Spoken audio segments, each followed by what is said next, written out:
प्याज के साथ बेसन 1 प्याली, एंड वही प्याली मैंने मैदे की ली है।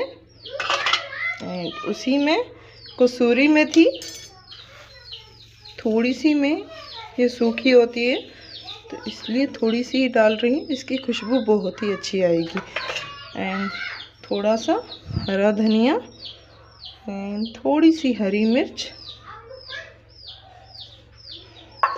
एंड बाज़ार में जो गरम मसाला मिलता है वही मैं 2 चम्मच डाल रही हूँ, ये वाले,